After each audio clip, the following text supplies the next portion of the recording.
Hello there, welcome to Poland. This is southern Polish city of Katowice.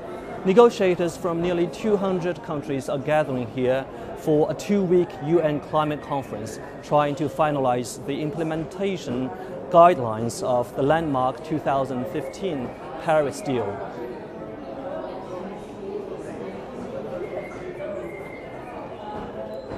Adopting the guidelines are crucial for putting the Paris deal into practice, as it will enable and encourage climate actions at all levels worldwide. Well, the negotiators right now are still scrambling to reach a consensus before the conference ends on Friday.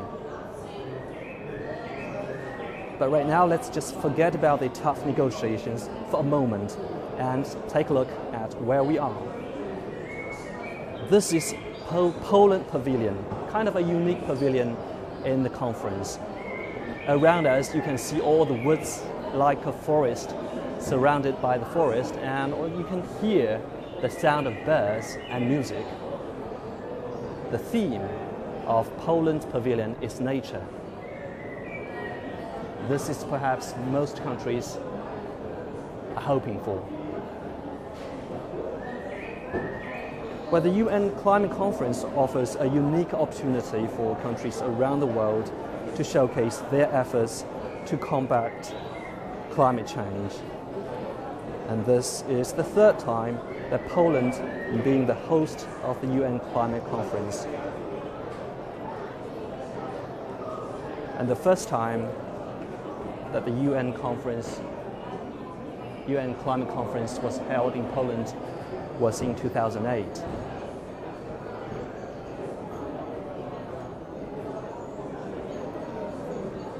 Well, Poland is heavily reliant on coal for its energy consumption.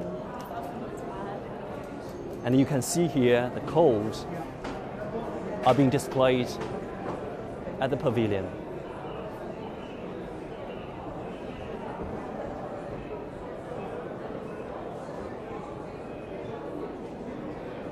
About 80% of Poland's electricity was generated by burning coals, which is the highest in Europe. And here you can see some of the coals are made into jewelries.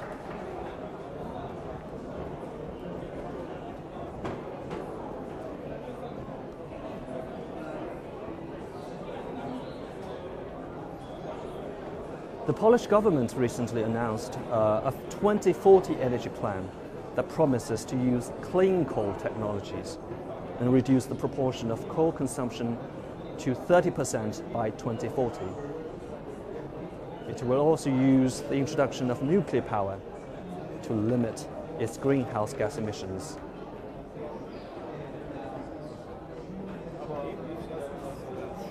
We're out of Poland, we are heading towards the UK. By cutting coal power from 42% to 7% of electricity generation in just 5 years, the UK has set a remarkable example of how transition can be achieved. Nice to come to the presentation. Yeah, nice to meet you. See you soon. Cheers.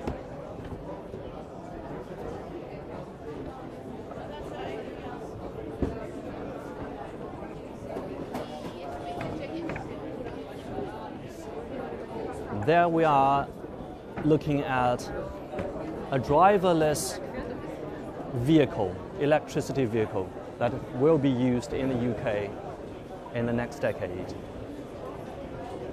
This driverless autonomous vehicles are used to commute between shopping malls, working places, and homes.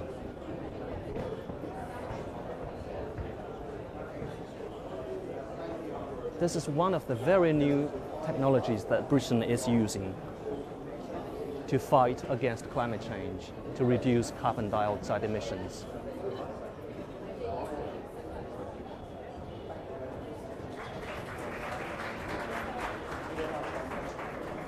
Well, at the center of this UN climate conference, there's another country that is always at the center of attention, and that is China.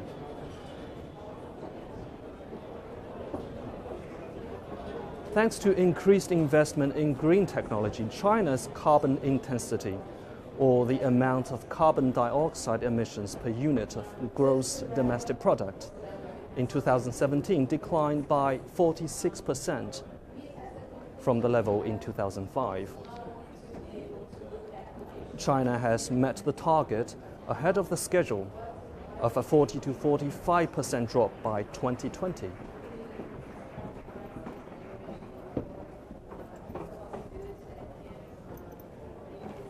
Whereas China has made significant progress in optimizing its energy sources, with its proportion of coal consumption dropping 12% by 2017, from 72% in 2005.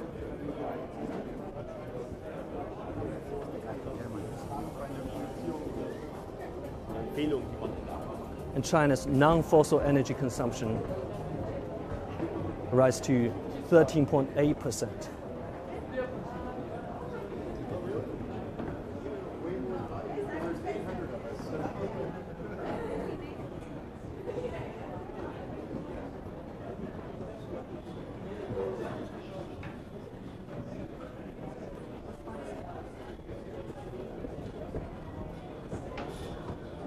Meanwhile, China ranks the first in the world in clean technology investment. With its rapid development of wind and solar energy in 9 consecutive years.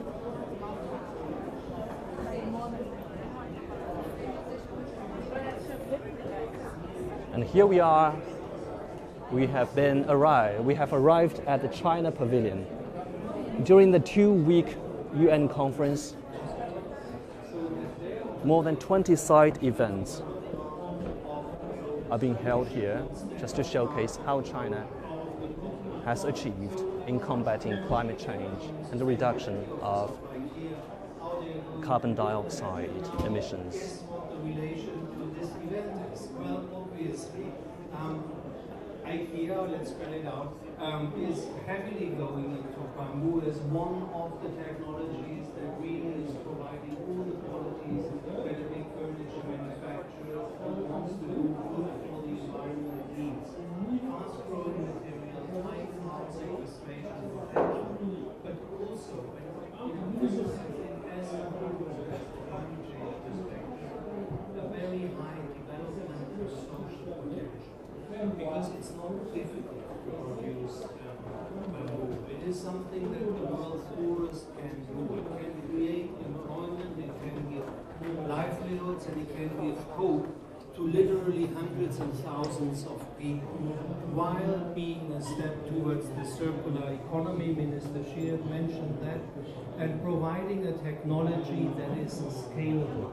Because you don't need rocket science to do. Well, this UN climate conference is being held on the heels of a cascade of UN and other reports on increasing impact of greenhouse gas emissions. According to a latest report by World Meteorological Organization, signals and impacts of the long-term global warming trend remains undeterred in 2018. That is following the 20 warmest years recorded in the past 22 years, with the top 4 in the past 4 years.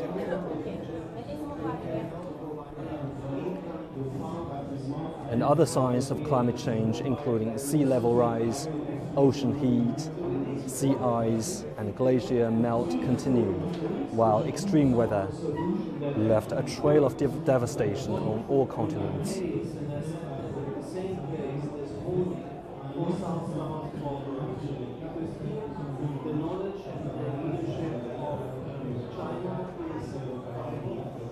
But China's efforts to combat climate change has been hailed by international community as playing a critical and leading role.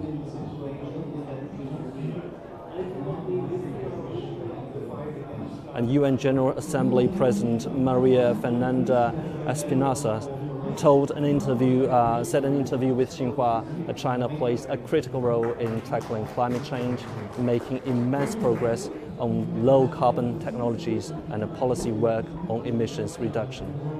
And he said, here I quote, "I am impressed with China's commitment to its climate goals, as are indicated by the fact that China has met its 2020 targets 3 years ahead of schedule."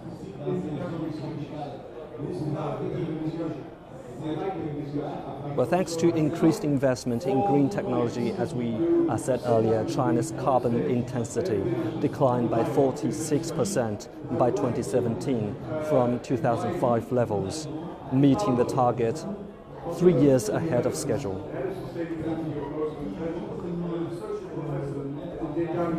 Xie Zhenhua, China's Special Representative for Climate Change Affairs, told us that with all these goals met, a very solid foundation has been laid for meeting the target of peaking carbon dioxide emissions by 2030, and even accomplishing that sooner than planned.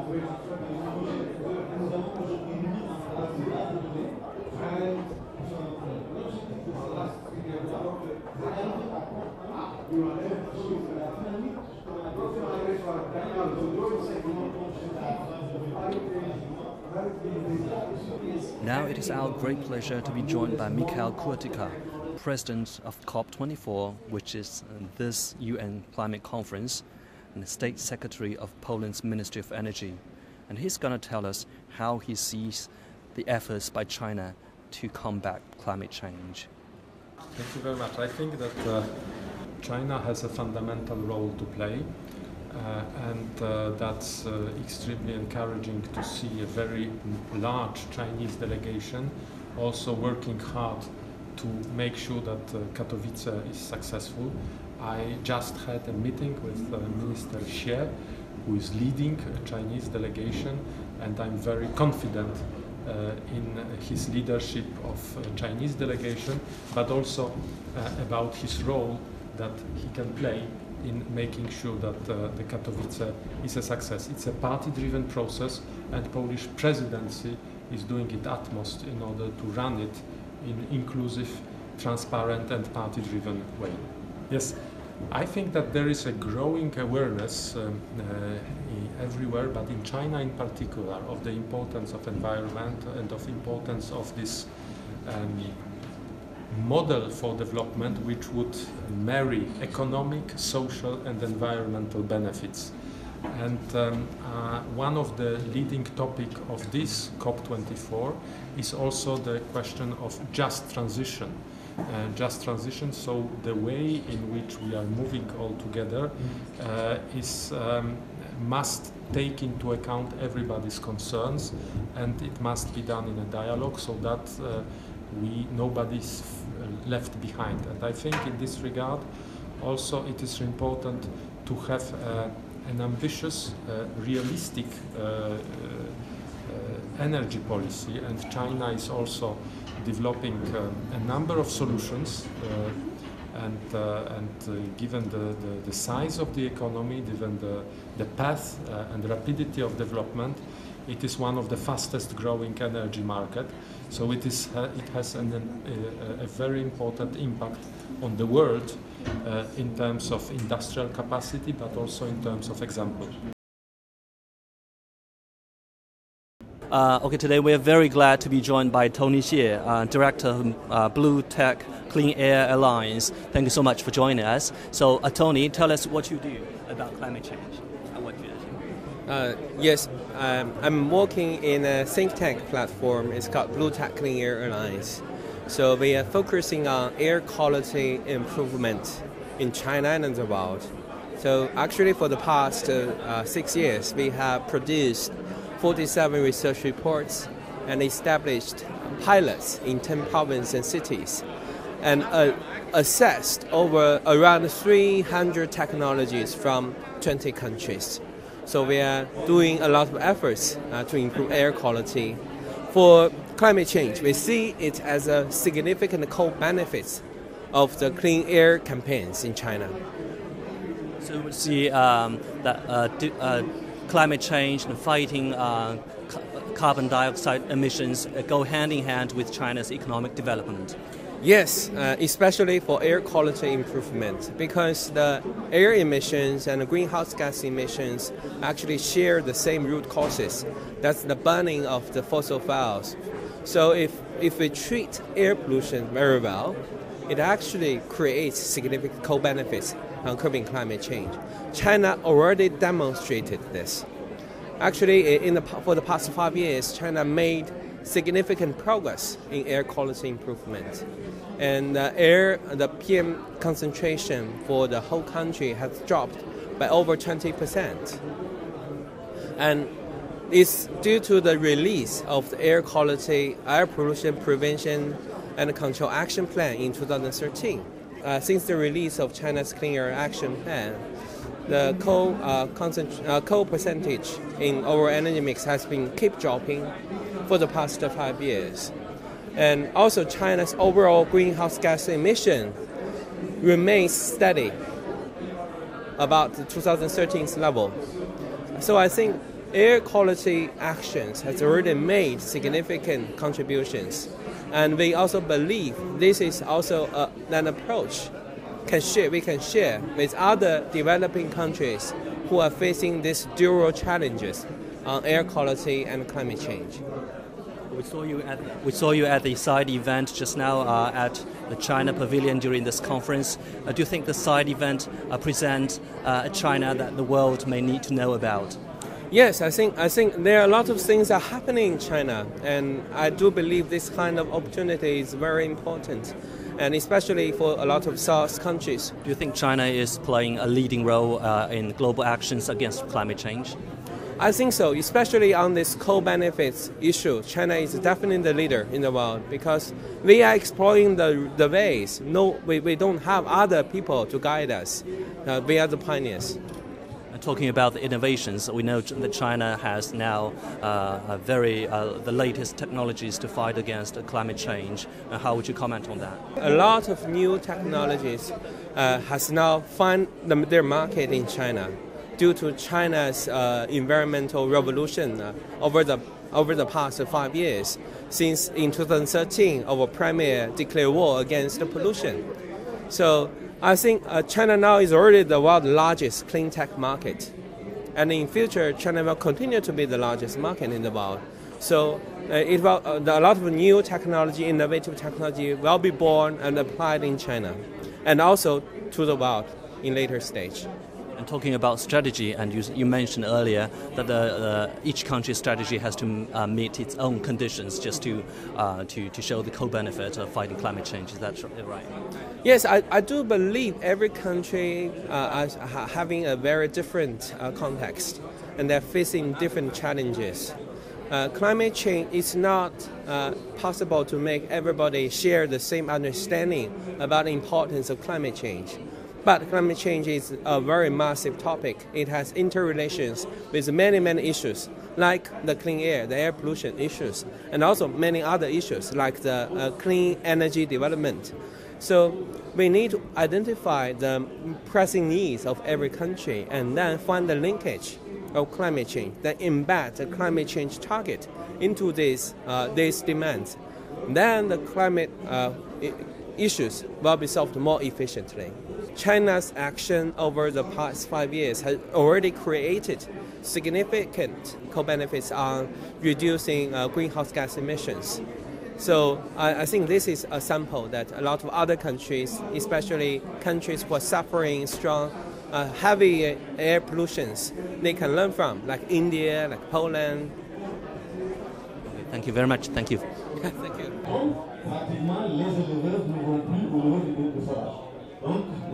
Well, as the UN Secretary General Guterres said while attending the conference, that climate change is running faster than we are, and we must catch it sooner before it is too late. With just limited time to go before the conference ends on Friday, let's just hope that a strong and effective outcome would come out of this UN conference that will make fighting climate change an achievable goal in the coming years.